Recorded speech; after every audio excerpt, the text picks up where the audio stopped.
বর্তমান জমিয়তে উলামা ইসলাম যারা আছে এরা হলো ভারতপন্থী জমিয়তে উলামা ইসলাম। এরা ইসলামপন্থী না, ভারতপন্থী, মুসলিমপন্থী না। এটা ইতিহাসের মধ্যে আপনারা দেখেন।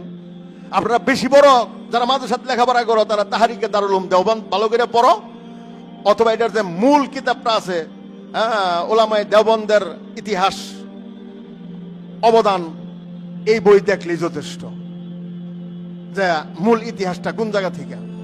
অর্থাৎ 1954 সনের নির্বাচনে এরা এই জমিয়তে উলামা ইসলাম কোণঠাসা হওয়ার কারণে এই জমিয়তে উলামা ইসলামের ক্ষমতা চলে গেল ভারতপন্থী জমিয়তে উলামা ইসলামের হাতে। এইটা পরিষ্কারভাবে লেখা।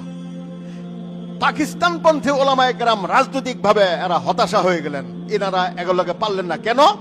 ওই যে উলামায়ে কেরামরা তারা বয়ান শুরু করলেন যে তোমরা 47-এর দেশ স্বাধীন করলা, ইসলামী হুকুমত কায়েম করার জন্য কিছুই হইল না। এই বয়ানে তারা খুনটাসা হয়ে গেলেন। এরা এই জমিয়তে উলামা ইসলাম কি হয়ে গেল গা? জীবিত হয়ে গেল গা।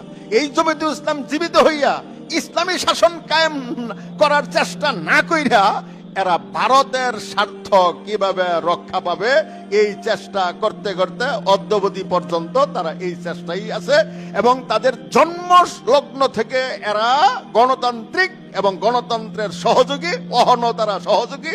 আমাদের এই উত্তর পূর্বসূরি যারা ছিল, আমাদের যারা আকাবির যারা ছিল, তারা যেমন ভাবে বিনা চুক্তি লিখিত কোন চুক্তি ব্যতীত কংগ্রেসকে সাপোর্ট করছেন, ঠিক তদ্রুপ ভাবে এই বর্তমান জমিয়তে উলামা ইসলামরাও গণতন্ত্রের পক্ষে সাপোর্ট দেয় বিনা চুক্তি, লিখিত কোনো চুক্তি নেই। কি হবে?